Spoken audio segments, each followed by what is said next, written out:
questa è una serie immortale. Ve lo dico, No, ti prego!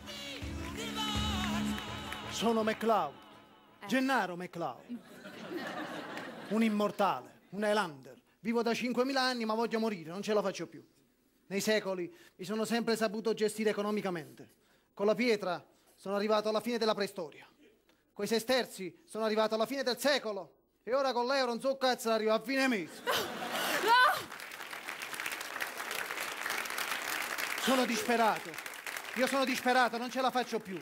Oggi il mio amico Tonino mi ha invitato al ristorante e ha detto non ti preoccupare, offro io. Allora ho approfittato per morire di indigestione. Mi sono mangiato 300 primi, 400 secondi, 900 contorni, 800 dolci. A me non mi è successo niente, ma quando è arrivato il conto è morto Tonino. Dove vai? Scusate, ma dove vai?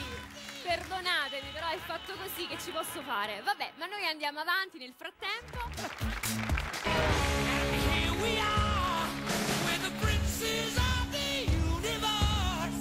Sono MacLeod, Gennaro MacLeod.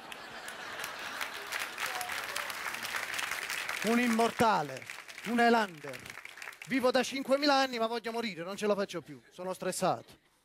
Oramai ovunque vada, tutti mi sfidano a duello. Una notte si è avvicinato un tizio e mi ha detto io sono il cavaliere di Camelot e ho portato 2 spade. Ho risposto era meglio che veniva il cavaliere d'Arcore, a me ne portava 2 femmine. Io voglio morire, non ce la faccio più. Sono stressato. Nei secoli ho girato per il mondo per distarmi, ho visto di tutto. Sono andato in Egitto e ho visto le mummie. Sono andato in India e ho visto i draghi. Poi sono andato a Troia e me l'ha vista bene. Piano, piano. Professore, che succede? Me n'ha visto bene. Mi Traduzione. sono sollazzato. Lui si è sollazzato, noi no, vedendolo. Professore. Grazie.